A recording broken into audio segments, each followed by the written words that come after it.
What happens when a man who built a fast food chain from scratch walks into one of his own kitchens and watches a pregnant employee collapse in front of him? Samuel Briggs had started with one hot dog cart on the corner of a dusty downtown street. Now, 15 years later, he owned 11 fast-paced burger joints across 2 states. People called it a corporate chain now, but Sam never saw it that way. It was still his baby, his grind. His name wasn't on the signs, but his fingerprints were on every recipe, every process, every rule. Or so he thought. Lately, things weren't sitting right. Complaints were trickling in cold fries, root staff, slow lines. Nothing outrageous, but enough to make him uneasy. He didn't trust filtered reports from district managers anymore. He wanted to see raw truth uncut. So he picked the store with the most recent dip in ratings, Store 6 in Riverside. A busy spot near a high school and a strip mall. Perfect place to blend in. Sam went all in on the disguise. Shaved the beard he'd had for 10 years. Swapped his usual flannel and jeans for a basic black polo and khakis. Wore thick-rimmed glasses. Even changed his posture. He looked like a tired middle-aged guy who just lost his job and was trying something new. No one would recognize him, especially since most of the staff were new hires. He hadn't visited this location in over 2 years. The current manager, Keith, had come in after that. At 7:30 that morning, Sam walked through the back entrance with a small duffel bag and a nervous breath. He was Steve, the new trainee. "Yo, that the new guy?" someone called as the door swung shut behind him. A tall, skinny guy with a headset and an open energy drink in hand looked up from the prep table. "You're late. Orientation started 10 minutes ago." "My bad," Sam said quickly. "Took the wrong bus." The guy wasn't interested in apologies. "Whatever. I'm Keith. I run this place. Grab an apron from that bin and wash up. Then go find Olivia. She runs the grill today. She'll show you what's what." Sam nodded and moved fast, keeping his head down. He noticed Keith immediately turned back to his phone, barely glancing up again. The kitchen was already buzzing. Fryers bubbling. Orders being barked out. There were 5 others in the back, 2 on sandwich station, 1 on drive-thru, 1 doing dishes, and a girl with a ponytail flipping patties at the grill. She turned when she heard him approach. "You must be Steve," she said, wiping her hands on a towel. "I'm Olivia. We're short today, so forget the usual small talk. Grab those buns and follow my lead." Sam liked her immediately. She was maybe in her mid-20s, fast on her feet, sharp with her words but not unkind. She had a calm confidence that kept the chaos moving. He noticed she checked on everyone around her while still keeping her own station tight. "Any reason why you're short today?" Sam asked casually. She gave a half smile. "Keith fired 2 people last week. 1 called out sick. The other showed up 5 minutes late. He's got a short fuse." Sam nodded, filing that away. "That seems strict." "Yeah, well, welcome to Riverside," she muttered, before turning back to the grill. By 10:30, the lunch rush was starting early. Sam was elbow-deep in buns, following Olivia's rhythm. That's when he noticed her pause. She leaned against the counter for a second, blinking hard. Her face had gone pale. "You good?" he asked, keeping his voice low. She nodded, but her hand was shaking slightly as she flipped a burger. "Yeah, just a little dizzy. Eat something. Take a sec." "I'm fine," she said, forcing a weak smile. "I'm used to it." But Sam wasn't convinced. He noticed her sweatshirt looked tighter around the middle than it had earlier. Her movements were getting slower. He looked around. Keith was nowhere in sight. "Hey," Sam said under his breath. "You pregnant?" She hesitated. "A few months. You shouldn't be on your feet like this all day with no break." She didn't respond because in that moment her knees buckled. Without thinking, Sam lunged forward and caught her just before she hit the tile floor. "Hey, I need help here," he shouted. The guy doing dishes rushed over, eyes wide. "Oh my God, Olivia!" Sam eased her to the ground, cradling her head. She fainted.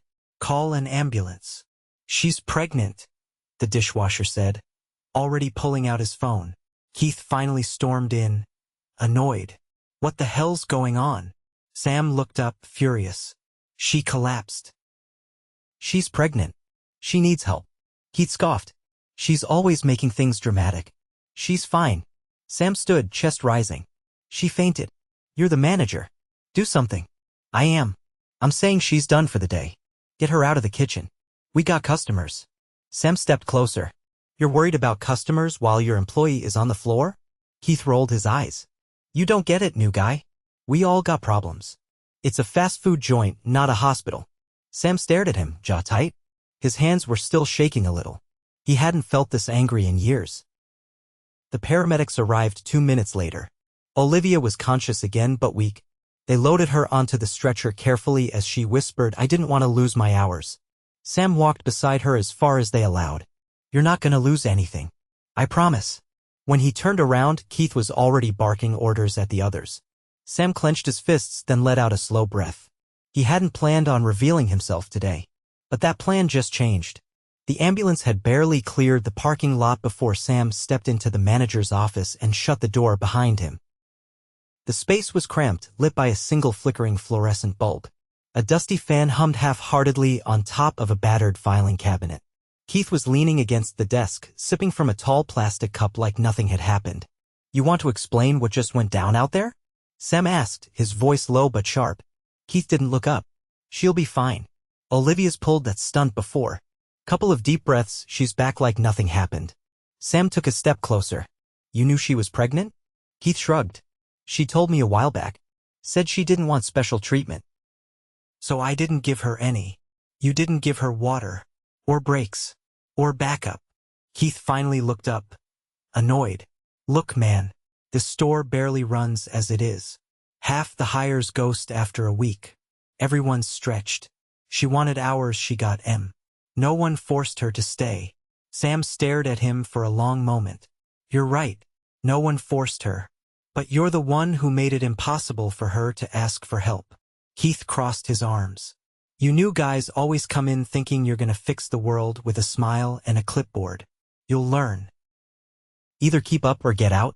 Sam opened the door without another word. Keith didn't follow. Back in the kitchen, the dinner prep crew had started arriving. A short woman named Carla was tying her apron as she walked in. Someone said Liv fainted? She's on her way to the hospital, Sam said. How long's that been happening? Carla exhaled hard. She's been pushing through shifts like a machine for weeks. She doesn't want to lose her spot on the schedule. Keith told her if she cut her hours, he'd replace her. Sam nodded slowly. He say that to anyone else? Carla gave a dry laugh. Only every week. He helped stock the cooler with the incoming delivery, then clocked out early and left through the back door. He needed space. And he needed answers. That night, Sam sat in his truck in a quiet lot across town, scrolling through employee logs on his tablet. He still had master access to back-end systems. He pulled the last 4 weeks of labor data for Store 6. Olivia had worked 9-hour shifts for 11 straight days. No breaks recorded. No clockouts for meals. He checked the manager notes. Keith had flagged her twice for attitude. One entry read, wants extra breaks. Playing the pregnancy card again. Sam closed his eyes for a moment, jaw clenched. The next morning, he showed up in jeans and a navy button-down. No apron. No alias. He waited by the registers until the lunch crowd thinned, then asked to speak to Keith in the back. When Keith saw him, his eyes narrowed. You again? Thought you quit. I'm not Steve, Sam said clearly.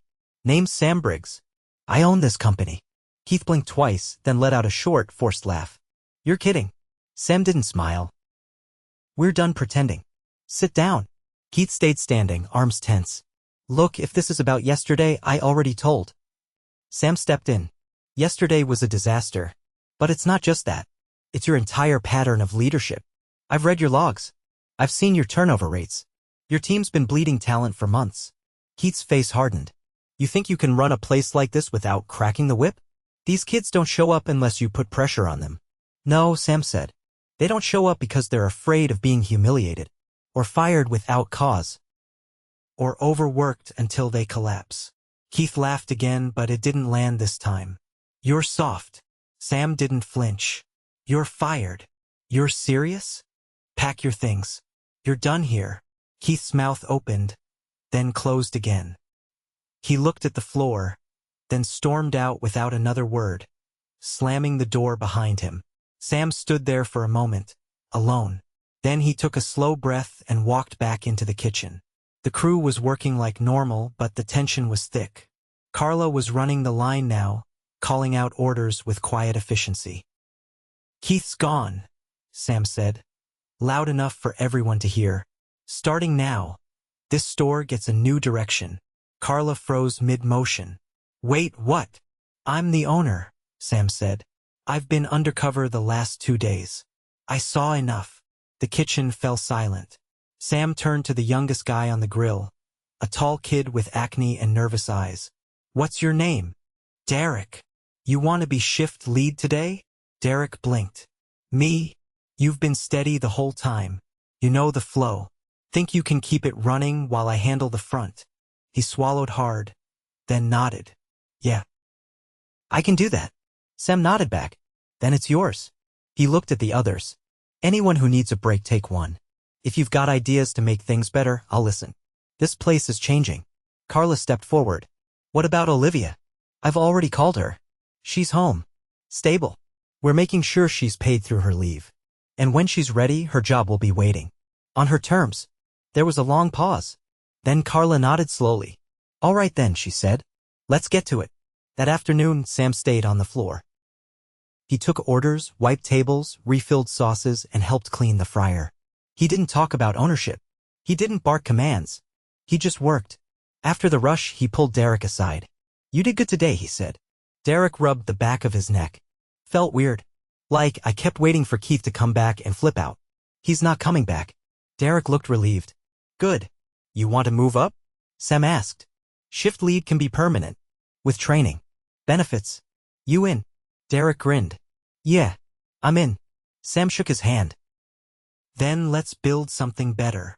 That night, he called a meeting with the entire staff for the next morning off shift.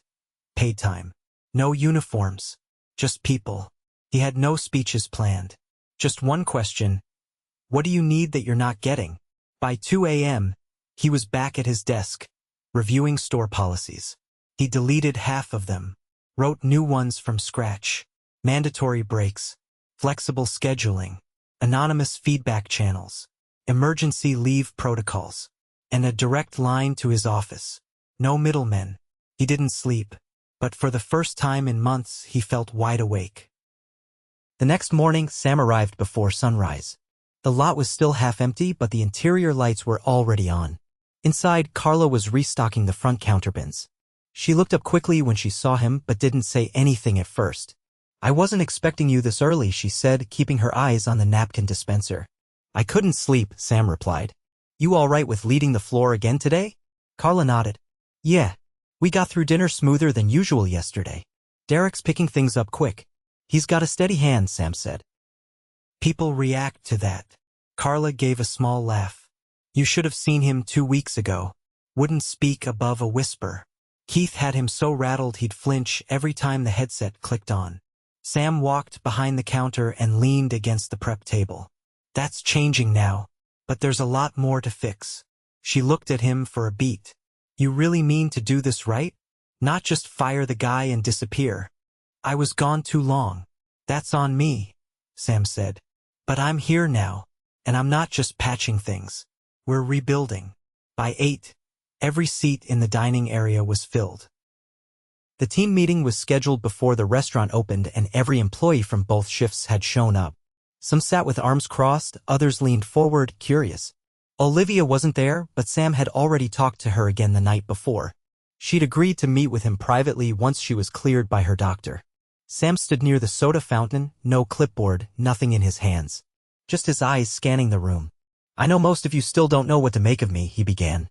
You probably thought I was just another clueless guy in an apron earlier this week. And I don't blame you. A few people chuckled. One of the sandwich station guys, Marcus, raised a brow. But I watched more than just the grill temps and ticket times. I watched how you carry each other through chaos. I saw how you'd cover for someone who needed a second to breathe. I saw you fix what was broken without waiting for permission. And I saw too many of you bracing for the next outburst instead of focusing on the work. No one interrupted. A few employees shifted in their seats. I can't fix what happened before, but I can take responsibility for letting it happen at all. I didn't step in soon enough. That's on me. Murmurs moved across the room. For a moment the tension cracked, just slightly. So here's what I'm doing now, Sam said. Effective immediately, we're restructuring management at this location. Carla's going to act as interim general lead while we evaluate permanent roles. She won't be alone. I'll be working directly with her and the team to rebuild how the store operates. Carla blinked. Me? You've earned it, Sam said. Marcus leaned forward. So, what does that mean for the rest of us? All the rules we were getting hammered with scheduling, overtime, write-ups, those changing too. Sam nodded. Every policy is being reviewed. Every write-up from the past 60 days is under audit.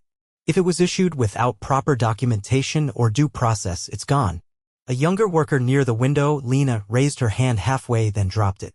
So, if we were let go for small stuff like missing a shift cause our car broke down, then you should have been heard before being replaced, Sam said. If you know someone who walked away because they felt cornered, tell them to reach out. We're opening the door again.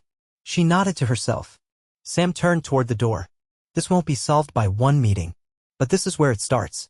After the team dispersed, Sam stayed behind while the morning prep began. He moved from station to station, not as a supervisor, but as an extra set of hands. By mid-morning, he stepped outside to take a call, one he'd been avoiding. Yeah, he said once the line connected. It's me. A pause. I need you to fly in. Today. Riverside location. Another pause, then a clipped response. You're the regional manager. This happened under your watch too. I'm not asking. He hung up without waiting for agreement. By afternoon, orders were running smoother than they had in weeks. Ticket times dropped. Crew chatter was lighter. Carla had set up a dry erase board near the back sink and started tracking small wins, clean shifts, positive customer feedback, internal shoutouts. It was her idea. Sam didn't interfere. Around 3, Sam stepped outside to take a breath. The air was heavy but quiet. A silver sedan pulled into the lot a few minutes later and parked near the side exit. A tall man in a pressed button-up stepped out and scanned the building before spotting Sam near the dumpster enclosure. Greg, Sam said, nodding once. Greg adjusted his collar. You called me in like it was a fire. Didn't expect this place to still be standing. It almost wasn't, Sam said. Come on. Inside. Sam walked him through the kitchen, stopping only to gesture toward the new dry erase board. This store had the highest turnover rate in the region for the last 2 quarters, Sam said. You flagged it in reports, but nothing changed. Why? I escalated to the district lead, Greg replied. I was told it was being handled locally. That's not an excuse, Sam said. You have eyes. You could have shown up. You didn't. Greg shifted. I didn't think I needed to micromanage. You don't, Sam said. But you do need to lead. And that starts with being present. Greg looked toward the grill line. You're pulling people from the floor into management now? I'm recognizing talent where it's been ignored, Sam said. And I'm not waiting for corporate metrics to tell me who deserves what. Greg didn't argue. He just nodded slightly. I want you auditing every store in this region over the next 10 days, Sam said. In person. No calls. No checklists. I want you in the kitchens. If you can't do it, I'll find someone who can. I'll do it, Greg said quietly. I get it. You better. Later that evening, Sam drove across town and knocked on a door at a ground-level apartment. Olivia answered wearing a loose hoodie and slippers. Her eyes were tired, but she looked steadier. You didn't have to come all the way out, she said. I did, Sam replied. I wanted to look you in the eye. She stepped aside. He entered the small living room and sat carefully in the chair she pointed to. I'm not here with a speech, he said. I just want to know what you need. She rubbed her hands together. I need to work, but not like before. I can't do double shifts and no breaks. I can't keep pushing until I'm on the floor. You won't have to, Sam said. When you're ready to return, we'll build a schedule that works for you. Limited hours. Seated station if needed. Whatever you need, we'll make it happen. She studied him. You really mean that? I do, Sam said. And I want you to know something else. You're not the reason I came back, but you are the reason I'm staying involved. She nodded slowly. Then I'm glad I didn't quit. He stood to leave. You deserve better than what you got. I can't undo it, but I'll make sure no one else goes through it again. As he stepped out into the evening air, he didn't feel triumphant. Just clear. This wasn't about fixing one store. It was about building a culture where no one had to collapse in silence before someone noticed. And he wasn't going anywhere until that was real. 2 weeks passed. Sam had stayed embedded at Store 6, not as a figurehead, but as a daily presence. He rotated through early mornings and late nights, learning how everything functioned when no one was watching. The rhythm of the place had changed. So had the people. A new assistant manager, Rena, had joined the team, someone from another location with a solid record of balancing structure and empathy. Carla had transitioned smoothly into her leadership role, now handling inventory requests and shift planning. Derek was training a new hire on the sandwich line, this time with steady confidence. Everyone still moved fast, still had to grind, but the edge of fear had lifted. On a quiet Tuesday afternoon, Sam sat at a booth near the window, notepad open, coffee cooling beside him. He was reviewing feedback submitted through the new internal portal, anonymous, open-ended, and already more insightful than any report he'd received in years. One note caught his attention. "We need someone checking in after rushes. Not just on us, but with us. Sometimes it's not about the work, it's about whether anyone sees we're here at all." He tapped his pen against the table once, then stood up and walked toward the back. Inside the small office, Rena was reviewing next week's schedule on her laptop. She looked up, eyes alert but relaxed. "I need your help setting up a new protocol," Sam said. Rena closed her screen and nodded once. "What kind?" "Post-rush debriefs. Nothing formal. Just 5 minutes. Floor lead asks 2 questions. What went right, what needs support. No clipboards. No write-ups. Just conversation. Daily. Every shift." Before anyone clocks out, Rena nodded again. "I'll make it happen." Sam stepped back into the kitchen where the air was thick with grill smoke and fryer heat. He scanned the room. Everyone was moving with purpose, but no one looked overextended. Near the prep sink, Lena wiped her hands on a towel and caught his eye. "You got a second?" "Always," Sam said. She leaned against the wall, voice low. "There's a guy named Jordan. He used to work here last year. Quit after he got yelled at in front of customers. I ran into him yesterday. He's working nights at a gas station now. Would he come back?" "He said he would, but only if it's different. Tell him to come in. No promises, but I'll talk with him. He thought you'd say no. Said people like him don't get second chances." Sam didn't hesitate. Then he's never had someone who meant it. Later that evening, Sam stepped outside to make a call. The sun was low, casting long shadows over the lot. A light breeze pushed the scent of fryer oil into the air.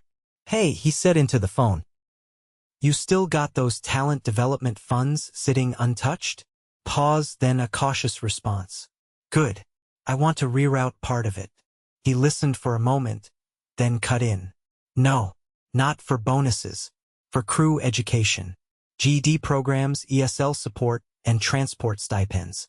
Start here, then expand it outward." Another pause. "If there's pushback, send them to me." He ended the call and walked back inside. The night shift was starting. Carla was coaching 2 new hires on equipment safety while Derek showed someone how to prep the grill for close. The entire place buzzed with movement, but now it felt like a team instead of a scramble. At closing, Sam lingered behind while the last chairs were flipped onto tables. He stood by the mop closet with Carla, watching the last few minutes of cleanup. "You know what's strange," she said. "What?" "I thought once Keith was gone, everything would feel different right away. But it didn't. Not at first. It was like we all kept waiting for him to show back up." Sam nodded once. "That kind of fear doesn't clock out with the person who caused it." She looked down at her shoes. "I used to wonder if I'd ever get out of this industry. But now I'm wondering if I actually want to. Why not build the version of it you'd want to stay in?" Carla raised her eyes. "You mean for real? Like long term?" "I mean exactly that. Help me restructure the training program. Start here, then we roll it out across the region." She didn't answer right away. Then, "If I say yes, I want to write the curriculum from scratch. No corporate fluff. Just what actually works. You'll have full control." "Then yeah," she said. "I want in." The next day, Sam received a visit from Jordan. The young man stood stiffly at the counter, eyes darting around as if expecting to be laughed out of the building. Sam approached slowly, no clipboard, no uniform. "You're Jordan." "Yeah. You got a minute?" Jordan followed him into the side hallway near the dry storage. Sam leaned against the wall and folded his arms. "You left for reasons that were valid. And you came back. That matters." Jordan didn't speak. "We're not offering old positions. We're offering a new start. That means new expectations, but also new support. Think you can show up and work like it's yours to protect?" Jordan gave a short nod. "I just want to do it right this time. Then you start tomorrow. No probation. No lectures. Just a clean slate. Jordan's posture eased, just slightly. That evening, Sam found himself walking the line at the high school across the street. He stood in the bleachers watching the JV football team run drills. A few of his team members had kids out there. He recognized one of the players from a photo Olivia had on her locker. He stayed silent, hands in his pockets, watching the movements on the field. No announcements. No meetings. Just presence. Back at the store, the weekly delivery truck arrived late. Rena handled it without a call. Carla closed the register, then sat in the dining area with Lena reviewing her resume for a college application. Derek fixed a flickering light above the back sink without being asked. And somewhere in the middle of it all, Sam stepped into the cooler, leaned against the metal shelf, and let the cold air settle around him. Not because he was tired, but because, for the first time in months, he didn't feel the weight of uncertainty pressing down on him. This wasn't about saving a business anymore. It was about proving that dignity didn't have to be sacrificed for efficiency. That people who showed up deserved to be seen not just when they broke, but before that. He'd gone looking for the truth behind a few bad reviews. What he found was a culture desperate for someone to care before it was too late. And now that he was in it, he wasn't going back to the office. He'd stay in the trenches, because leadership wasn't built in boardrooms.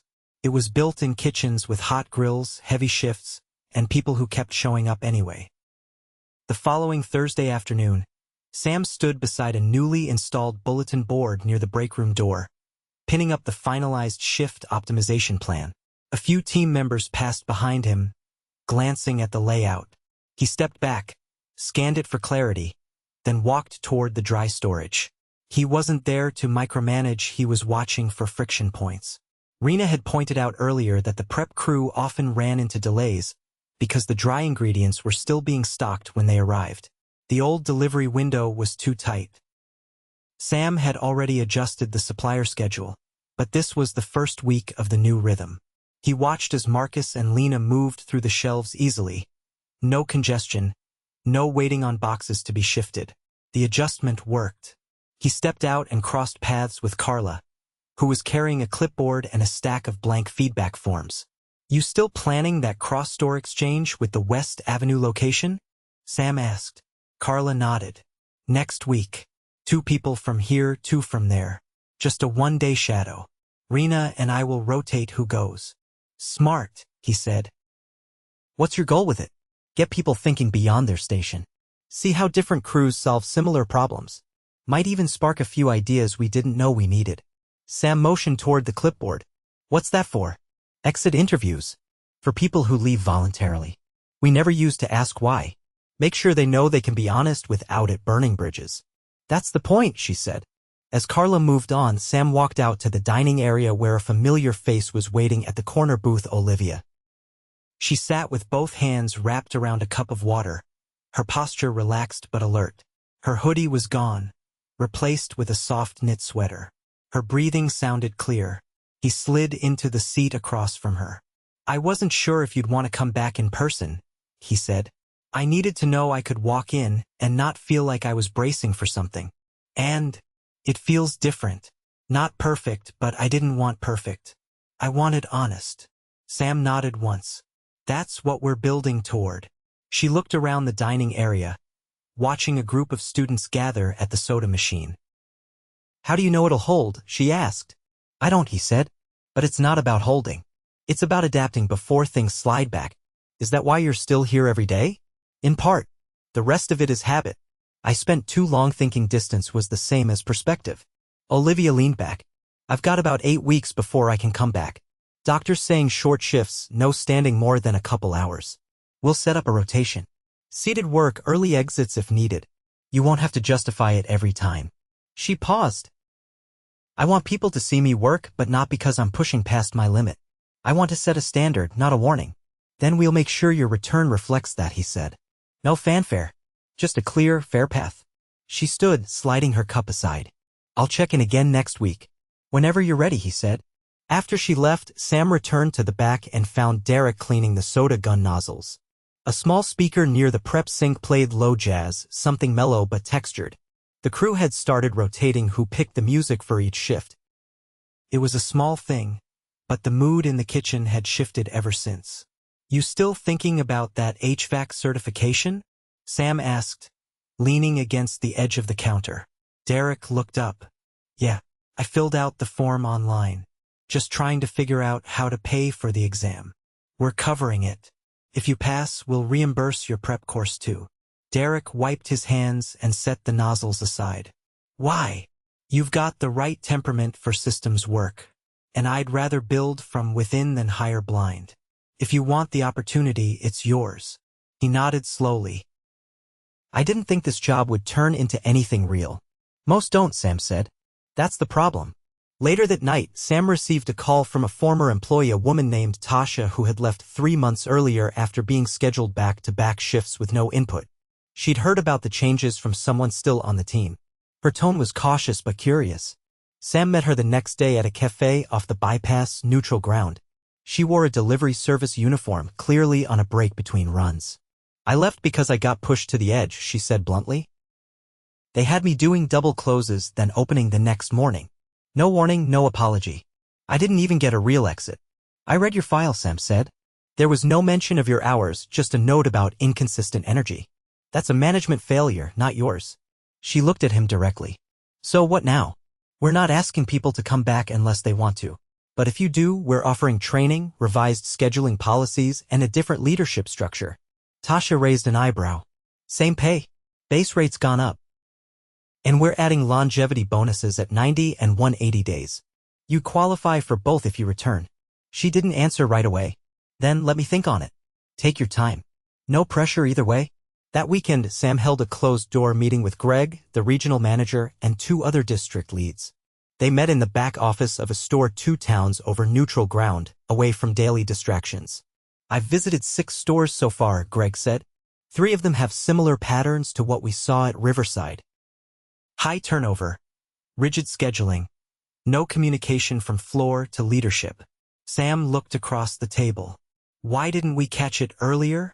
One of the district leads, a woman named Denise, leaned forward. "Because we only measured compliance. We never measured culture." Sam nodded. "That changes now. We're adding quarterly on-site shadowing. Not audits, just presence. I want every lead to spend at least 2 hours working shoulder to shoulder with frontline crew every month." Greg frowned. "That's going to stretch our travel budget. Then cut the marketing mailers. Our best retention tool is how people feel when they walk into work." Denise tapped her pen against the table.